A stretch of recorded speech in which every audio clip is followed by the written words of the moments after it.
Professor Wolff, welcome back. I'm wondering if you could speak today, as an economist, to the economic cost of guns in our society and the consequences. You know, the economic consequences of this crisis, this gun death crisis that we're experiencing. Well, there are really many dimensions of it. The one that is on my mind these days, which may also interest your audience, are the statistics about how much money is spent on political donations and lobbying by the NRA and a variety of pro-gun groups, as opposed to those that are opposed to it. And the reason I look at it, and recent numbers are very, very clear. The BBC very recently, because of the disaster in Texas, has a very nice chart out in which it shows how much more money is spent on the pro-gun side of the lobbying ledger than on the other side, which makes you again have to say that sad remark that we have the best government money can buy, because obviously the polling is nothing like that. The majority still wants there to be more gun control, not less, and yet the people who make the decisions are swayed by where the money comes in. And it's sort of a visible, endless sign of something that has enormous economic consequences, namely that people believe that the government has really nothing to do with them. It is a specialized group of people who are talking to each other most of the time, hobnobbing with lobbyists and the vested interests, and do what those interests pay them to do, and then run elections where the same interests allow them to cover the election event with whatever PR they have to buy. And this is a system in which the depolitization of our population is deepened over and over again. I mean, in Ukraine, we are delivering weapons at enormous cost.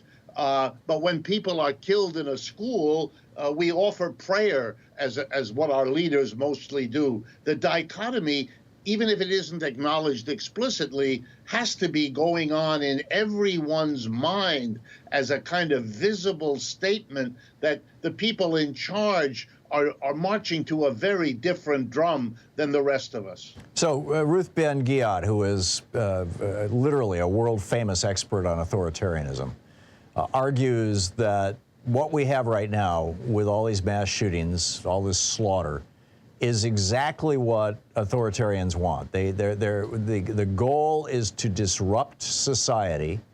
Part of that disruption is economic, and we've been watching that since the 80s when Ronald Reagan decided he was going to take down the middle class. And part of it is these mass shootings, to disrupt society to the point where people have lost all faith in the political system, and they throw up their hands and they say, okay, bring in the strong man, bring in the American version of Putin or Erdogan or, Orban. What are your thoughts on that? Yes, I mean, you're venting on the population a series of deepening problems, and side by side, you illustrate that the political class, to whom you would normally turn to expect some sort of management of all of this, is so busy doing things most people don't need or want that you have this sense of being lost. I mean, I'm an economist, so let me tell you, you've just put the American people through the worst crash since the Great Depression, 2020-21. At the same time, the catastrophe of COVID and the demonstration that we as a society can't handle these kinds of public health crises. Then you hit them with an inflation, and now we are anticipating at the end of this year or next year, and we're already feeling it, a recession to cope with the inflation that came. This is a society whose economic conditions, which affect us every day, are clearly out of control, and we don't see any kind of solution. And then you add the catastrophe of these shootings, and yes, you are priming your people to turn in desperation somewhere to someone who, however fantastically, offers a way out because the political apparatus has demonstrated it offers nothing unless you can pay for it in the immediate present. Right. We have an industry here, the weapons industry in the United States, that has, the military-industrial complex certainly learned to play the game of owning politicians and getting them to dance to their tune. And now, largely since the early 1980s, since the Supreme Court legalized the ownership of politicians by specific industries with their Boston versus Bilotti decision in '78, has been acquired, shall we say. So many of these politicians, virtually the entire Republican Party and a meaningful chunk of the Democratic Party, have been acquired by the weapons industry via the National Rifle Association. Do you see an economic consequence to that, broadly speaking, or do you think that the consequence is just, all these dead people? I mean, we've had over 200 school shootings so far this year, according to the World Statistic, what's the website here? Here it is, right here. WorldPopulationReview.com. They've compiled this 288 school shootings in the United States. The country that has the next highest number is Mexico with 8 so far this year. Is that just an anecdote and a tragedy for those families, or is there a larger economic meaning to that or consequence to that?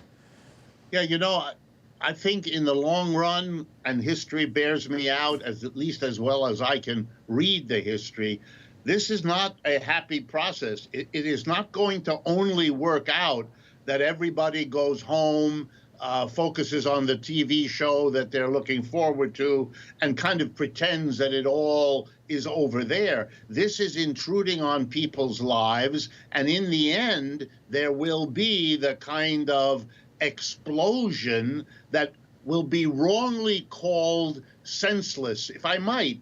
The word senseless is used now with these shootings, but I don't think it's senseless. I think it's sensible. I think we can look both at the individuals and at the social conditions to explain why these things happen and why they happen in this country way more than in other countries like Mexico, et cetera, et cetera.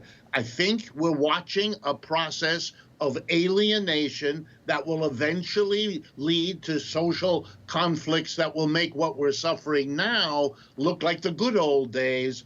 And that has happened before, and we will be fooling ourselves as a nation if we simply think that people are going to absorb and live with this. Yeah, I get it. Professor Richard Wolff, Democracy at Work.info is the website, and the book, of course, is The Sickness is the System. Professor Wolff, thank you for dropping by today.